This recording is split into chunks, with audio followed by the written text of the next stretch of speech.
নিয়মে তুমি তোমার ফেসবুকের ইমেল আইডি চেঞ্জ করতে পারবেন বা অ্যাড করতে পারবেন, সম্পূর্ণ প্রসেস দেখাচ্ছি। দেখো বন্ধুরা, 2026 সালে এসে কিন্তু সম্পূর্ণ কিন্তু চেঞ্জ হয়ে গেছে। এখন আজকের এই ভিডিও দেখে তুমি কিন্তু তোমার ফেসবুকের ইমেল আইডিটা চেঞ্জ করতে পারবে এবং নিউ একটা ইমেল আইডিও এখানে অ্যাড করতে পারবে।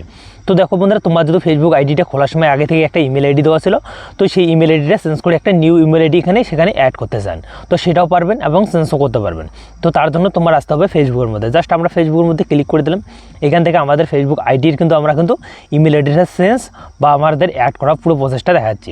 তো দেখো, তারপরে এখান থেকে একটা অপশন আপনি পেয়ে যাবেন। দেখো এখানে আপনি জাস্ট ক্লিক করে দেবেন। এখানে যখনই ক্লিক করে দেবেন, দেখো একটা অপশন দেওয়া আছে, দেখো এই যে সেটিং নামে, জাস্ট আপনি সেটিং নামে এখানটাতে ক্লিক করে দেবেন। তো সেটিং নামে এখানটাতে ক্লিক করে দেবেন, সিম মোড নামে অপশনটা আছে, এখানে ক্লিক করে দেবো। তো এখানে ক্লিক করে দেবো, দেখো আমাদের পুরো অ্যাকাউন্টটা কিন্তু চলে আসছে। তো তারপরে এখানে আমরা ক্লিক করে দেবো। এখানে যখনই ক্লিক করে দেবো, এখান থেকে একটা অপশন দেওয়া আছে, দেখো এই যে দেখো কারেন্ট ইনফো নামে। তো দেখো এখানে কিন্তু আমার কিন্তু ইমেল আইডি নেই, কারণ আমি কিন্তু ইমেল আইডি অ্যাড করে নিই। ইমেল আইডির বদল কিন্তু আমি কিন্তু সেখানে মোবাইল নাম্বার অ্যাড করছি। তো জাস্ট আমরা এখানে ক্লিক করে দেবো। এখানে ক্লিক করে দেবো, দেখো এখানে দেওয়া আছে আপনাদের মোবাইল নাম্বারটা এখানে শো করতেছে, তারপরে এখানে কিন্তু এগুলো শো করতেছে। তো আমরা এখানে ইমেল আইডি অ্যাড না করে মোবাইল নাম্বার অ্যাড করছি। তুমি যদি ইমেল আইডি অ্যাড করে থাকো, তো এই প্রসেসটা দেখাচ্ছি। তো তারপর দেখো অ্যাড নিউ, এখানে একটা অপশন দেওয়া আছে নিচে, তো জাস্ট আপনি এখানে ক্লিক করে দেবেন। এখানে ক্লিক করে দেবেন, দেখো দেখো অ্যাড মোবাইল নাম্বার আর একটা দেওয়া আছে, দেখাচ্ছে বন্ধুরা। জাস্ট আসলে আমরা এখানে ব্যাগে আসবো।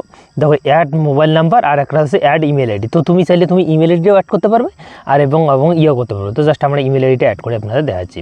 তো তারপরে এখানে কিন্তু দেওয়া হচ্ছে ইমেল আইডি। এখন তুমি তোমার ইমেল আইডিটা যেটা হয়, তুমি সেই ইমেল আইডিটা এখানে কিন্তু পুরোপুরি লিখে দেবে। তো যে ইমেল আইডিটা হয় সেটা কিন্তু আপনি হাতে টাইপ করে দিয়ে দেবেন। তো জাস্ট আমি কিন্তু টাইপ করে আপনাদের প্রসেসটা দেখাচ্ছি। আমি কিন্তু এখানে পুরোপুরি ইমেল আইডিটা লিখে দিয়েছি। তো লিখে দেওয়ার পর তারপরে একটা অপশন আপনি পেয়ে যাবেন। দেখো এই যে এখানে দেওয়া আছে নেক্সট নামে অপশনটাতে ক্লিক করে দেবেন। জাস্ট আমি কিন্তু এখানে নেক্সট অপশনটাতে ক্লিক করে দেবো। এখানে ক্লিক করে দেবেন, দেখো এখানে কিন্তু ইমেল আইডিতে কিন্তু তোমার একটা কোড যাবে, মানে ওটিপি যাবে। তো তুমি কিন্তু সেই ওটিপিটা কিন্তু এখানে কিন্তু দিতে হবে। জাস্ট আমরা কিন্তু এখানে কিন্তু কোডটা দিয়ে দিতেছি। তো এখানে আমরা কিন্তু ইমেল আইডিতে যে কোডটা হয় সেটা আমরা কিন্তু এখানে দিতেছি। তো জাস্ট তো কোডটা যখনই দিয়ে দিলাম, তারপর এখানে আমরা কন্টিনিউতে ক্লিক করে দেবো। তো কন্টিনিউতে যখনই ক্লিক করে দেবো, আমাদের যে ইমেল আইডিটা আছে সেটা কিন্তু পুরোপুরি কিছুক্ষণের মধ্যে অ্যাড হয়ে যাবে। জাস্ট আমাদের কিন্তু অ্যাড হয়ে গেছে। তো এখন কিন্তু আমরা এখান থেকে সেখানে আমরা চলে যাবো আগে। তো দেখবো আমাদের যে ইমেল আইডিটা আমরা অ্যাড করলাম সেটা কিন্তু অ্যাড হয়েছে কি না হয়েছে সম্পূর্ণ দেওয়া হয়েছে। জাস্ট আমরা এখানে ক্লিক করবো, এই সেটিং এখানেতে ক্লিক করে দেবো। সেটিংয়েতে ক্লিক করে দেবো, এখানে ক্লিক করে দেবো।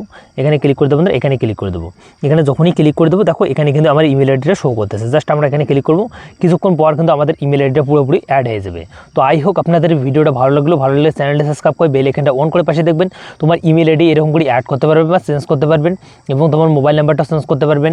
যতগুলো আছে তুমি চেঞ্জ বা অ্যাড করার যে পুরো প্রসেসটা আছে, এটা কিন্তু অপশনটা দেওয়া আছে। তুমি জাস্ট এরকম করে কিন্তু তুমি অ্যাড আর চেঞ্জ করতে পারবেন। তো আই হোক আপনাদের ভিডিওটা ভালো লাগলে দেখা হচ্ছে অন্য